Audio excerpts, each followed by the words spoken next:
আমি তো সৃষ্টিতে নারী পুরুষ নেগেটিভ পজিটিভ সৃষ্টি করেছি। ওদের একে অপরের প্রতি যখন আকর্ষণ হবে তখনই পৃথিবীতে সৃষ্টি শুরু হবে। আর সেই সৃষ্টি যখন শুরু হয় তখন সন্তানের একমাত্র আশ্রয়স্থল হচ্ছে মায়ের কোল। হরে কৃষ্ণ। সেই মায়ের কোলে সন্তান কতটুকু ভালো থাকে, কতটুকু সুখে থাকে, সেটাকে আমি উপলব্ধি করার জন্য আমি ত্রেতার লীলা শেষ করে দাপরে যাব। আমি মার গর্ভে প্রবেশ করব না, কারণ আমি তো মার গর্ভে প্রবেশ করি না। আমার জন্মও নেই, আমার মৃত্যুও নেই, আমার কোনো কিচ্ছু নেই। তারপরেও জগৎকে শেখানোর জন্য আমি যাব যে পৃথিবীতে আসতে গেলে মার গর্ভভেদ করতে হবে। তাই সেই মায়ের লীলায় বসেছি। মা আমাদের সামনে দাঁড়িয়ে আছে। আমাদের বহু জায়গায় প্রশ্ন আসে, এর মাথা কেন 10টা, এর হাত কেন 10টা? আমি আগেও বলেছি যে কারোর কি কোনো 10 হাত নিয়ে জন্মগ্রহণ করেছে এমন কোনো নজির আছে, কোনো গ্রন্থে আছে যে 10 হাত নিয়ে জন্মগ্রহণ করেছে? ভগবতী যখন, মা দুর্গা যখন দক্ষরার ঘরে এসেছিলেন তখন কি 10টা হাত ছিল না? আমি গ্রন্থ দেখেছি ছিল না। যদি থাকে, যদি কেউ বলতে পারেন না জন্মের সময় তার 10টা হাত ছিল, সবই নয়, আমি তার কাছে অনুরোধ করবো আমাকে কৃপা করে জানাবেন, আমি আপনার কাছে শিখে নেব। অর্থাৎ সৃষ্টির নিয়মের বাইরে অনাদিরাদি শ্রীকৃষ্ণ, আমরা যাই বলি যে ব্রহ্ম পরম ব্রহ্ম, তার সৃষ্টি যে বিধান, সেই বিধানের বাইরে কোনো কিছুই ঘটে না, সেটাই সত্য। মা দুর্গা এসেছিলেন হিমালয় কন্যা, মা দুর্গা ভগবতী এসেছিলেন দক্ষের ঘরে 2টা হাত নিয়ে, 10টা হাত ছিল না। হরে কৃষ্ণ। তাহলে 10 হাত কোথা থেকে আসলো? হরিবল হরিবল। অতীব সুন্দর। আমি তো, আমার একটা বদ অভ্যাস আছে জানেন। আমার বদ অভ্যাসটা কি? আমার কাছের বন্ধু হচ্ছে বিভিন্ন ধর্মগ্রন্থ। যখন আমি একটু সময় পাই, যেমন গত রাত্রি ভোর 4টা পর্যন্ত এই গ্রন্থ নিয়েছিলাম। আমার এই মোবাইলের মধ্যে অনেকগুলো গ্রন্থ আছে। 4টার সময় দেখলাম যে না, এখন ঘুমানোর দরকার। ঘুমেছি 7টা পর্যন্ত, 3 ঘন্টা। ওরা আমার বন্ধু, ওরা আমাকে সময় দেয়, ওরা আমাকে সান্ত্বনা দেয়, ওরা আমাকে পরামর্শ দেয়। কে? গ্রন্থ, ধর্মীয় গ্রন্থগুলো। হরে কৃষ্ণ। এখন এই যে মায়ের 10 হাত কোথায় লেখা আছে, কিভাবে লেখা আছে, কে পেয়েছিল? দুর্গাপূজা কে প্রথম করে বাংলাদেশে? কোথায় হয়েছিল? মেধসমণির আশ্রমে। কোথায় সেটা? এখন তার আগে কে করেছিল? ভগবান শ্রীকৃষ্ণ। তারপরে কাকে দিয়ে করাইছিল? চণ্ডীপাঠ অর্জুনকে দিয়ে। কুরুক্ষেত্রের যুদ্ধে অর্জুনকে দিয়ে মা চণ্ডীর পাঠ করেছিল কে? ভগবান শ্রীকৃষ্ণ। সরস্বতী পূজাকে প্রথম করেছেন ভগবান শ্রীকৃষ্ণ। কোথায় লেখা আছে? ব্রহ্মবিবর্ত পুরাণের প্রাকৃতিক খণ্ডে। প্রশ্নগুলো বলে গেলাম, যদি কোনো দ্বিধাগ্রস্ত হন, যদি কেউ ভুল ধরেন, অনুগ্রহ করে সবিনয় নিবেদন আপনি আমাকে ভালো করে বুঝিয়ে দিবেন, আপনার থেকে শিখে নেব, আমি ভুল সংশোধন হব। এখন যিনি সৃষ্টিকর্তা তিনি এগুলো কেন করে গেলেন? জীব শিক্ষার্থরে করে গেলেন, জীবকে শেখানোর জন্য। অর্থাৎ চণ্ডীতে পরিষ্কার লেখা আছে, এবং 10 দিশরসকে চামুন্ডা সববাহনা। কোথায় লেখা আছে? চণ্ডীতে। 10 দিশরসকে 10 দিক তিনি রক্ষা করেন। তাই আর্য মুনি ঋষিগণ, কথাটা কম বললে ভালো হবে, সবই নয়, আর্য মুনি ঋষিগণ পরম ব্রহ্মের উপাসনা যেভাবে করেছেন সেভাবেই সৃষ্টিকর্তা তার কাছে ধরা দিয়েছেন। ভগবান বলেছেন তুমি যেভাবে আমার ভজন করো, যদি একাগ্রতা প্রয়োগ করতে পারো আমি সেভাবেই তোমাকে দর্শন দান করব।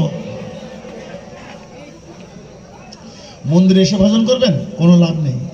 যদি মনে না থাকে ভক্তি, মনে না থাকে শ্রদ্ধা, তাহলে কি পাওয়া যাবে? যাবে না। জগতেও তো তাই।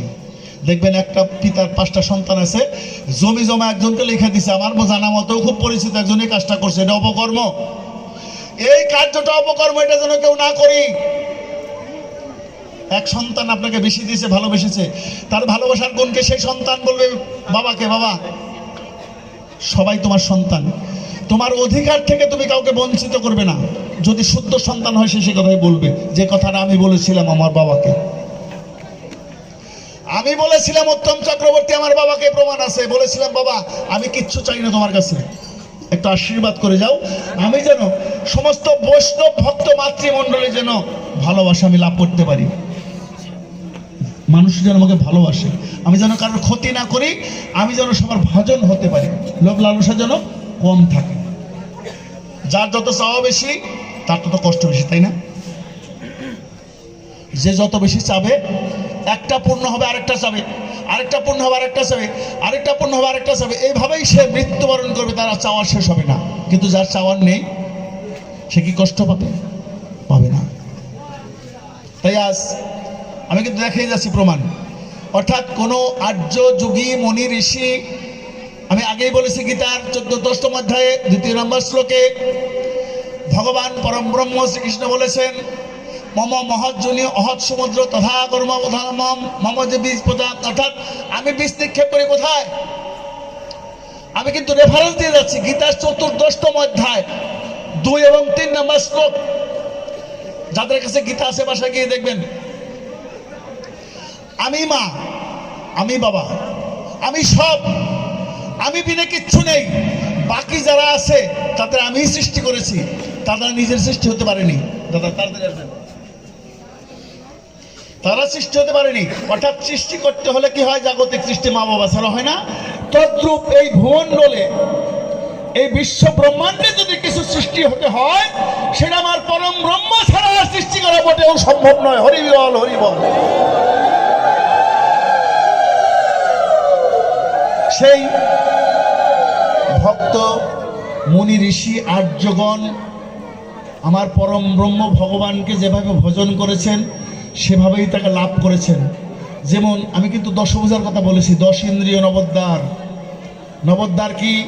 হরে কৃষ্ণ, ভুলে গেছেন হয়তোবা। দুর্গাপূজার সময় দেখবেন একটা কলা গাছ দ্বারা করে প্রকৃতি, সেই কলা গাছকে একটা কাপড় দিয়ে আবৃত করা হয়, তার ভিতরে আরো থাকে মানকুচ থাকে, ধান থাকে, অশোক থাকে, বেল থাকে, এরকম 9টা জিনিস থাকে, তাকে বলা হয় নবপ্রত্তিকা। এটা মায়ের নবপ্রত্তিকা, দশবিদ্যা মহারূপ। দশবিদ্যা কি? যিনি আমার এই দেশের 10 ইন্দ্রিয়কে সাধন করতে পেরেছেন, নিয়ন্ত্রণে আনতে পেরেছেন, তিনি দশবিদ্যার অধিকারী। যিনি নিজের এই 10 ইন্দ্রিয়কে নিয়ন্ত্রণ করতে পেরেছেন, তিনি একমাত্র দশবিদ্যার অধিকারী। আমি একটারও পারি নাই। আমি উত্তম গোসাই একটাকে নিয়ন্ত্রণ করতে পারিনি, কারণ চোখ দেখতে ইচ্ছুক, চোখ বুঝে বসে আছি, কিচ্ছু দেখবো না, ঠাস করে আওয়াজ হয়েছে, আস্তে করে আমার মনের মধ্যে চোখটা খুলে যাবে, কি আওয়াজ হলো আমি একটু দেখি, নিয়ন্ত্রণে নেই চোখটা। এই যে 10 ইন্দ্রিয়, ভক্ত আশীর্বাদ চেয়েছে মায়ের কাছে, মা 10 দিক থেকে যে উৎপাত গুণ আসে সেগুলো রক্ষা করো। কোথা 10 দিক? কোনটা? বাস্তবতাকে উপলব্ধি করেন, পূর্ব পশ্চিম উত্তর দক্ষিণ, যে কোনো মুহূর্তে যে কোনো দিক থেকে ঝড় বৃষ্টি তুফান আসতে পারে, ভেঙে দিতে পারে আপনার আমার সুখের ঘর। 4 দিক, তাহলে মাত্র 4টা হলো, তাই না? আর 4টা কোথায়?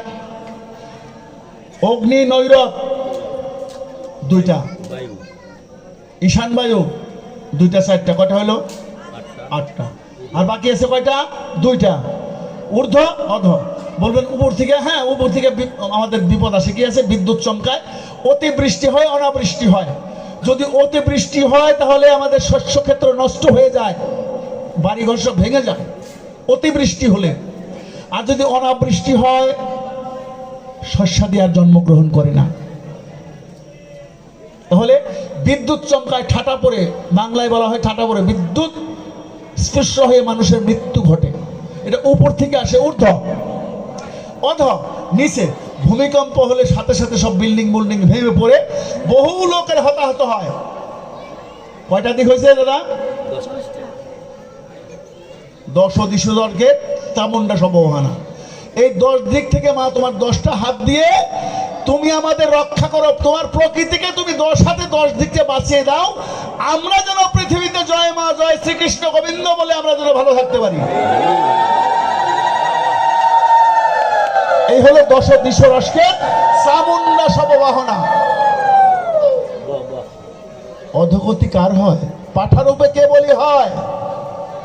কোন পাঠা মায়ের কাছে বলি হয় ক্ষমা করবেন আমাকে, আমাকে ক্ষমা করে দেবেন? পাঠা কারা? যাদের কাম শক্তি নিয়ন্ত্রণে নেই, যাদের কাম শক্তি নিয়ন্ত্রণে নেই তারা হচ্ছে পাঠা। কাম শব্দ অর্থ কামনা।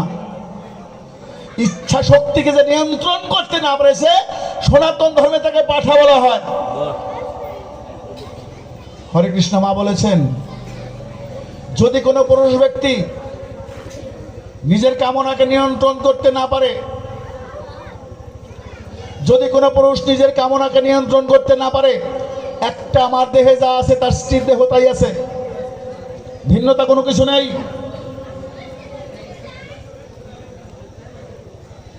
স্বর্ণের গ্লাসে জল পান করলে তৃষ্ণা নিবারণ হয়, রূপার গ্লাসে পান করলে তৃষ্ণা নিবারণ হয়, পিতলের গ্লাসে মাটির গ্লাসে জল পান করলে তৃষ্ণা নিবারণ হয়। হাতে করেও যদি জল পান করা যায় মায়ের নাম নিয়ে তৃষ্ণা নিবারণ হবে। কিন্তু যদি কোনো ব্যক্তি শুদ্ধ জল চিন্তা না করে গ্লাসের দিকে লোভ লালসার সৃষ্টি করে, সেই ব্যক্তি পাঠাকুলে জন্ম নেবে এবং আমার সামনে তাকে মা বাবা বলে চিৎকার করবে, তবেই তার মুক্তি নচ্ছেদ হবে না। পাঠা শব্দের অর্থ কি? কুৎসিত, কুৎসিত খারাপ চরিত্র, তাকে পাঠা বলা হয়।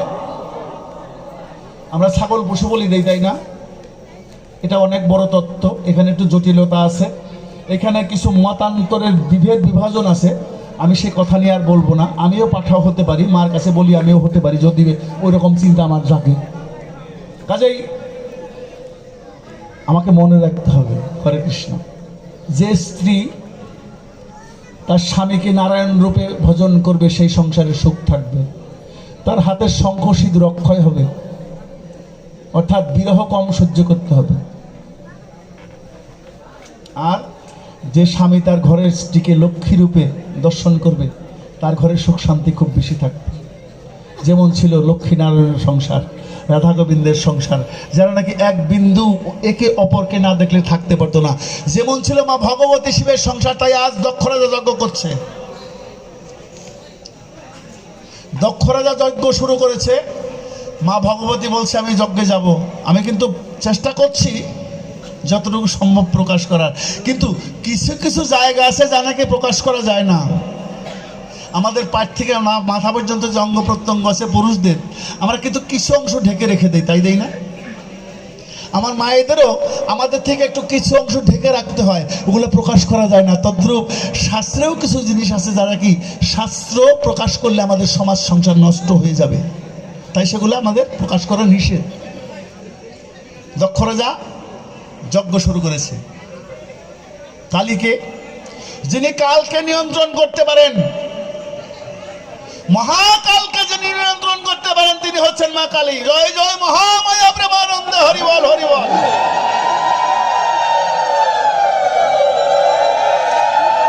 যিনি মহাকালকে নিয়ন্ত্রণ করতে পারেন তিনি হচ্ছেন কালী।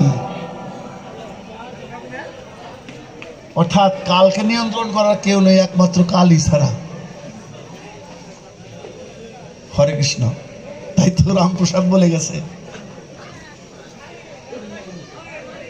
রূপ জ্যোতি তোর এত কালো, মুন্ডমালা কেন গলে, মাসিক কেন তোর চরণ তলে। হরিবল, কেন চরণ তলে তোর? অর্থাৎ আমি ওখানে দুর্বল। হরে কৃষ্ণ, হরিবল জয় নিতাই। এখানে একটু গুরুত্বপূর্ণ তথ্য আছে, সেটা আমি লুকিয়ে রেখে গেলাম। অর্থাৎ আমি মা তোমাদের কাছে দুর্বল, কোন একটা মুহূর্তে আমি তোমাদের কাছে অনেক দুর্বল, আমি তোমাদের জয় করতে পারবো না, সেই জায়গাটা ঢেকে রেখে গেলাম। হরিবল, হরে কৃষ্ণ। তাই আজ মহাদেব বুক পেতে দিয়েছেন। আমরা কালী মূর্তিতে দেখি মহাদেবের বুকের উপরে মা কালীর চরণ। এখন আপনি বলবেন তাহলে স্বামীর বুকে স্ত্রী হয়ে কেন চরণ দিল? এই যে তত্ত্ব এবং তথ্যগুলো, এগুলো আমাদের জানা নেই বিধায় আমরা উত্তরটা দিতে পারি না। আমি কিন্তু প্রথমেই বলে গেছি গীতার 14তম অধ্যায় থেকে, খুব লক্ষ্য করবেন। আমি গীতার 14তম অধ্যায়ে বলে গেছি যে মম মহাজন্য হাত সমুদ্র তথা গর্ভদধবহম। তাহলে নারীকে, আমার মাকে ভগবান বলেছে আমার গর্ভে আমি বীজ নিক্ষেপ করি এবং আমার এই বিশাল গর্ভের থেকে আমি সন্তানের সৃষ্টি করি। সেখানে কি মায়ের কথা উল্লেখ আছে? হরে কৃষ্ণ, হরি বল। অনেকগুলো আমার জীবনের প্রথম, আমি এই নিগুড় তত্ত্ব এবং তথ্যগুলো নিয়ে আজ প্রথমেই কথা বললাম। অনেকগুলো লুকিয়ে রেখেছি, চেষ্টা করেছি যতটুকু না বললেই নয় ততটুকু বলার জন্য। 10টা হাত মার কেন? কেন মূর্তির সৃষ্টি হয়েছে? ভগবানের তো রূপ নেই, সৃষ্টিকর্তার কোনো রূপ নেই তো। অস্কর ব্রহ্ম পরম, অর্থাৎ তার কোনো রূপ নেই, তার শুধু নাম একটা আছে। কেউ তাকে হরি, কেউ তাকে ভগবান, কেউ বিভিন্ন লোকে বিভিন্ন নাম ধরে তাকে ডাকে, কিন্তু তার মেন নামটা হচ্ছে সৃষ্টিকর্তা।